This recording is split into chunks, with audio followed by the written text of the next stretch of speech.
హల్లెలూయా. ప్రియమైన దేవుని బిడ్డలారా, మనకు మాట చూద్దాం జాగ్రత్తగా వినండి.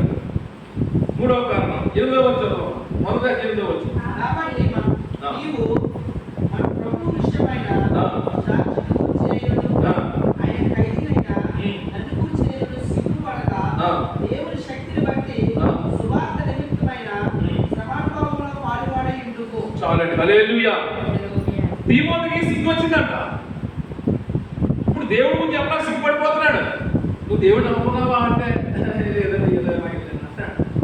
నిజంగా నేను దేవుడు నమ్మే, నా దేవుడు సత్యమైన దేవుడు నిజమైన చెప్పబోతున్నావు.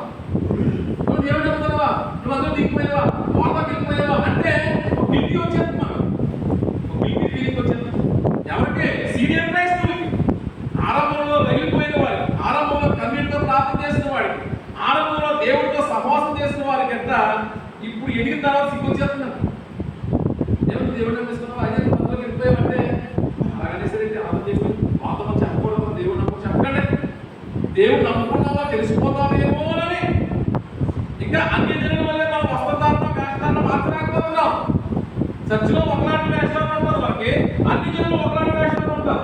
అక్కడికి అది వెళ్ళకపోతే పేరెంటర్ పిల్లరేమో, అది పెట్టుకోకపోతే పేరెంటర్కి అమ్మరేమో, ఆ పేరెంటర్కి వెళ్ళకపోతే తమలపాకు ఎవరేమో, మనకి ఆ పరవాణం వండేసి కడుపు చల్లదల చేయలేమో, అయ్యో నన్ను కథకాలంలో ముందు పెట్టరేమో అని ఒక సిగ్గుతో ఏం చేస్తున్నాం అంటే వేషాలు మారుస్తున్నాం.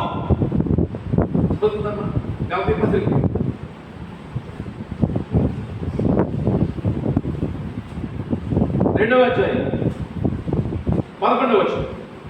అయితే కేఫా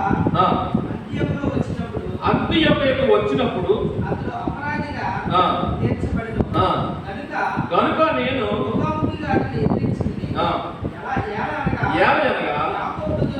యాకోబు వద్ద నుండి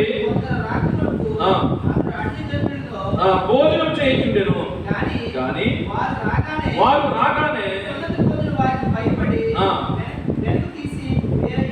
చాలండి. హల్లెలూయా. ప్రియ దేవుడు చూడండి, కేఫ అంత్యకు వచ్చినప్పుడు అపరాధిగా తీర్చు. ఎవరి కేఫ? పేతురు. ఎవరి పేతురు? యేసుప్రభు మొదటి శిష్యుడు కదా. యేసుప్రభు కోసం అవసరమైన కత్తి చూసి చిన్న నరికేస్తాడు, పేగ నరికేస్తాడు.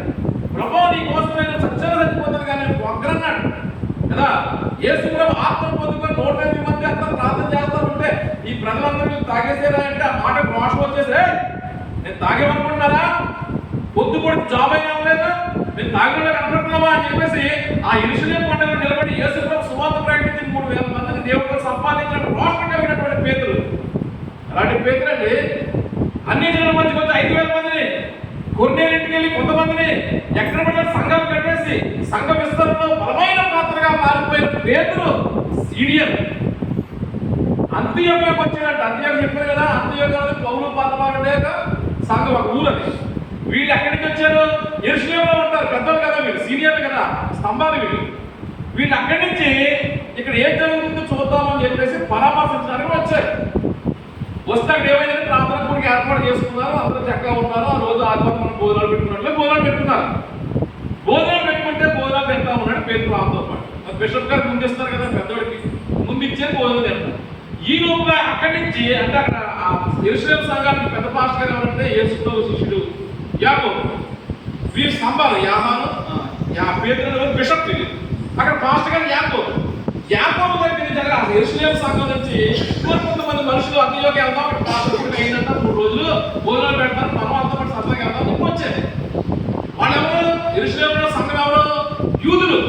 మొట్టమొదటి యూదులుగా కట్టబడ్డారు. ఈ అంత్యోకు సంఘంలో అన్ని రకాల వాళ్ళు ఉంటారు, అన్ని రకాల వాళ్ళు ఉంటారు. ఇక్కడ ఎప్పుడైతే ప్రార్థన కూడి పెట్టుకున్నారో భోజనాలు చేస్తూ ఉంటే పేతురు కూడా కుక్ చేసి భోజనం చేశారు. పేతురు చుట్టూ అందరూ పెద్దలు ఉంటారు కదా, మా చర్చలో కూడా ఎవరు పెద్ద భాషగా తీసుకొస్తే చుట్టూ చేసి అయ్యారు వందనాలని తింటారు అట్లా కదా, అలాగే అంటారు. ఆయనతో పాటు కొంతమంది కూర్చొని అన్నం తింటారు, పౌరు గారు పద్మ గారు అన్నం తింటారు. తింటే ఈ లోపు అక్కడ వచ్చారు కదా మనుషులు, వాళ్ళు చూసి నేనెక్కడ అన్ని జనుల్లో కలిసిపోయాను అనుకుంటారేమో. మరి ఇశ్రాయేలు అన్ని జనుల్లో కలరాదు, చాలా నిష్ఠాగరిష్టం వాడు. నేనెక్కడ వాళ్ళతో కలిసిపోతే నన్ను అంటారు అంటారేమో, నన్ను తక్కువ జాతి కూడా అంటారేమో, నేను యేసుప్రభువుని నమ్మేసుకుని అంటారేమో అని చెప్పేసి ఇంకా చోట్ల బయటకు పోయి ఎవరైనా ఒకరికంటే పెద్ద ఆయన కంచోట్ల బయటకు పోతే ఆయనతో పాటు పక్కన పారిపోయాడు, ఆయనతో పాటు యూదులు పారిపోయాడు. ఇప్పుడు సగం కోపం వచ్చింది. పౌలు కోపం వచ్చి ఆ కింద మాట చక్కగా చెప్తాడు, ఎంత బాగా చెప్తాడు. నక్కిన యూదులు ఆ. అతనితో కలిసి మాయాభ్యాసం వేసుకుని ఆ. కనుక బర్నబా కూడా వారి వేషధారణ చేత మోసపోయి వెళ్ళిపోయాడు. సువార్త సత్యం చొప్పున క్రమముగా నడుచుకుపోకుండా నేను చూచినప్పుడు అందరి ఎదుట పేతురుతోనే చెప్పింది ఏమనగా, ఏమయ్యా పేతురు, నువ్వు యూదుడు అయ్యింది యూదుడి వలె కాక అన్ని జనులలో ప్రవర్తించుచుండగా యూదులకు యూదుల వలె ప్రవర్తించడం ఎలా చెప్పేస్తున్నావయ్యా నువ్వు? మన యూదులమే కరెక్టే. మరి యేసు ప్రభువుని నమ్ముకున్న తర్వాత ఇక యూదుడా గ్రీసు దేశస్తుడా ఉండదు కదా, అందరూ క్రైస్తవులే కదా మనం. ఇంకా నువ్వు ఆ కులము ఈ కులం అని చెప్పి అందరికీ బోధించాం కదా. యేసు ప్రభు అందరికీ ప్రభు గుండెలనే చెప్పాడు. ఆయన ఎవరికి పక్షపాత కాదు, అందరికీ ఆయన ప్రభు.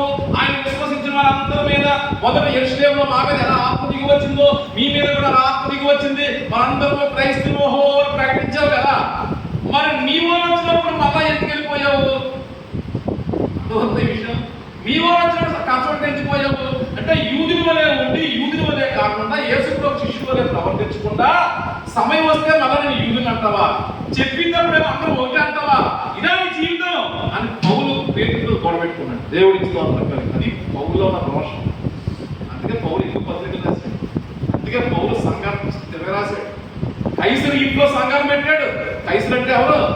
రోమా చక్రవర్తులు, కర్ణ కఠోరమైన చక్రవర్తులు. పౌలు జైల్లో పెడితే జైల్లో పౌలు ఉన్నటువంటి ఆనందాన్ని బట్టి ఎలా ఆనందించగలుగుతున్నాడు, ఎలా రాయగలుగుతున్నాడు ఈ పత్రికని ఆశ్చర్యపడిపోయి పౌలు సువార్తకు లొంగి ఇంట్లోనే చర్చ చేసుకున్నారు. దేవుడి స్తోత్రం. అది మోడీ గారి ఇంట్లో చర్చేటువంటి చిన్నమాట కాదు, చంద్రబాబు ఇంట్లో మంది కట్టడం చిన్నమాట కాదు.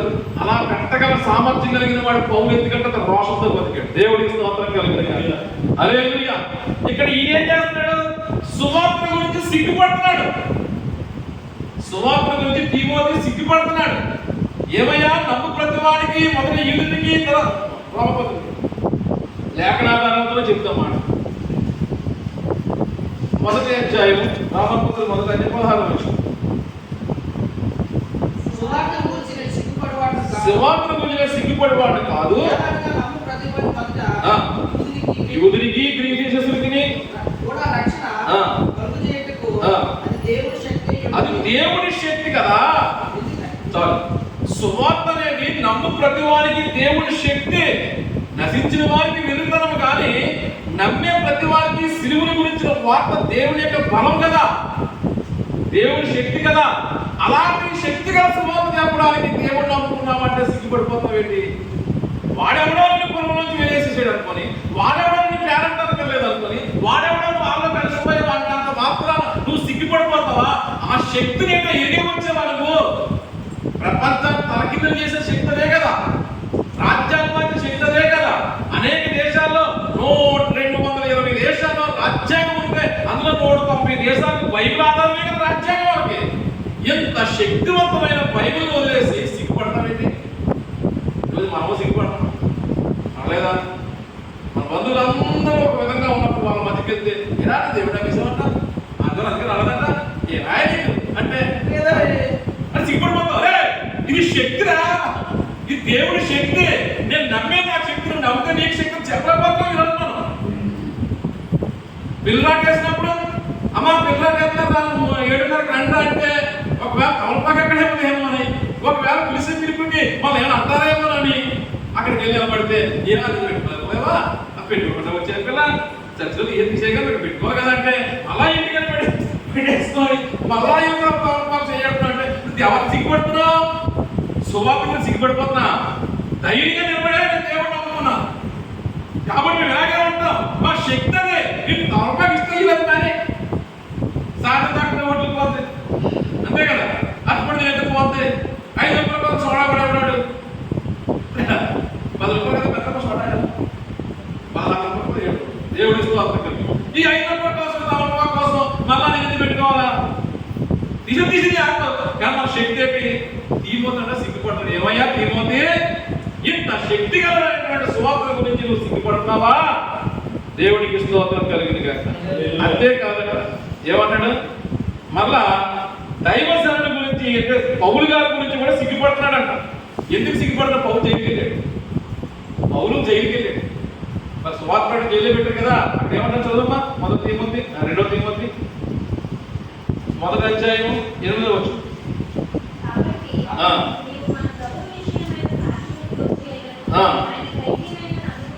ఆయన ఖైదీనైన నన్ను గురించి అయినను. హల్లెలూయా. దేవుడు సేవకుడి గురించి సిగ్గుపడతాడంట. పౌలు మా సేవకుడు చెప్పుకోలేకపోతాడంట. ఎందుకని? అక్కడ రాజులు వచ్చారు, ఫ్రెండ్స్ వచ్చారు, మొత్తం పోలీసు వచ్చారు, మొత్తం ఉద్యోగం చేసిన వాళ్ళు వచ్చారు, అంత హ్యాపీగా ఉన్నారు. ఈరో పాస్టర్ గారు వచ్చారు. పాస్టర్ గారిని చూసి ప్రైవేట్ పాస్టర్ గారు చెప్పట్లేదంట. ఎందుకని? పాస్టర్ గారు జైలుకి వెళ్ళారు కదా. జైలుకి వెళ్ళారు పాస్టర్ గారా, పాస్టర్ అంటారని చెప్పేసి షార్ట్ అయిపోతాడంట. మనం అలాగే ఉంటాం, మా అలాగే ఉంటాం. ఖచ్చితంగా ఈ వాక్యాలు చదువుతున్నప్పుడు మన అనుభవాలు అవుతున్నాయి కదండి. పెద్ద పెద్ద ఎవరైనా కనపడినాడు లోకంలో. పెళ్లికి అందరూ పిలుచుకుంటాం, కార్యక్రమం అందరూ పిలుచుకుంటాం, ఎంపీటీసీని పిలుచుకుంటాం, మన పరిచయం ఉంటే ప్రెసిడెంట్ గారిని పిలుచుకుంటాం, వార్డు మెంబర్ని పిలుచుకుంటాం, మన కుటుంబంలో ఉద్యోగులను పిలుచుకుంటాం. అందరూ క్రైస్తవులు కాదు కదా. అలాంటప్పుడు ఇక ఇలాంటి కోఆర్డినేషన్ మనల్ని కూడా ఆహ్వానిస్తాం కదమ్మా. ఆహ్వానించి పాస్టర్ డే వచ్చింది అనుకోండి, మా పాస్టర్ గారే లేకపోతే మాకు వెలుగు లేదు, మా పాస్టర్ గారే లేకపోతే మాకు పుణ్యతీర్థాలు లేవు, మా పాస్టర్ గారు సమస్తం వదిలేసి సర్వం విడిచిపెట్టి మా కోసం రాత్రి పగలు కన్నీరు కాల్చి ప్రార్థన చేస్తారు, ఈ పాస్టర్ గారు లేకపోతే నరకాలు పోతాం అని చెప్పి పిల్లలు కనపడి మనకు పలకరించడానికి అయిపోతుంది. రాజుగారికి వేస్తే కార్పెట్ పాస్టర్ గారికి, రాజుగారికి ఎక్కడ పోతుంది పాస్టర్ గారికి, రాజు పాస్టర్ గారు లైన్లో కూడా రాజుగారికి ఏ కౌంటర్లో ఉంటారు. ఒకవేళ పాస్టర్ గారు రాజుగారి పక్కన కూర్చోబెడితే ఏదో పాస్టర్ గారు నా పక్కన కూర్చో ఈ రాజుగారు కదా అంటే సిగ్గుచ్చింది. నీకు అలాగే సిగ్గుపడ్డాడు. ఈరోజు నీకు నాకు చెప్తున్నాడు దేవుడు, ఇలాంటి వారిని నేను మళ్ళా రగిలించాలని పత్రిక రాస్తున్నాను. దేవుడికి ఇస్తున్నాను. హల్లెలూయా.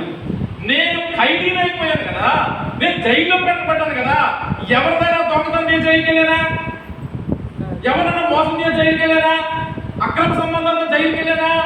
యేసు ప్రభు నిజమైన దేవుడిని ప్రకటించే చేతగా జైలుకి వెళ్ళాను. ఆ మాత్రం సిగ్గుపడిపోతావే నన్ను ప్రకటించడానికి. ఒక దైవజనుడు పరకటి అంత సిగ్గే మీకు? ఒక దైవజనుడు దొంగోడా? లేదంటే అన్యాయమైన కాంట్రాక్ట్ సంపాదించి లంచాలు తీసుకున్నాడా? లేదంటే దొంగ సంతకాలు పెట్టి ఏదో లాభాలు ఆర్జించాడా? ఒక ప్రభుత్వ ఉద్యోగం ఇచ్చిన విలువమే ప్రభుత్వ ఉద్యోగం ఏదో పనిగా లంచం తీసుకుంటే ఆడు దొంగ. లోకంలో ప్రాక్టీస్ ఎప్పుడు తాగుబోతుందో ఉండి ప్రాక్టీస్ చేసుకుని ఆడు తాగుబోతు. దైవజనుడు అలాగే కాదు కదా. ఒకవేళ నిందలు అవమానాలు వచ్చింది ఎవరికోసం వచ్చాయి? తాగడని వచ్చాయా? తిరిగేయడం వచ్చాయా? దొంగడం వచ్చాయా?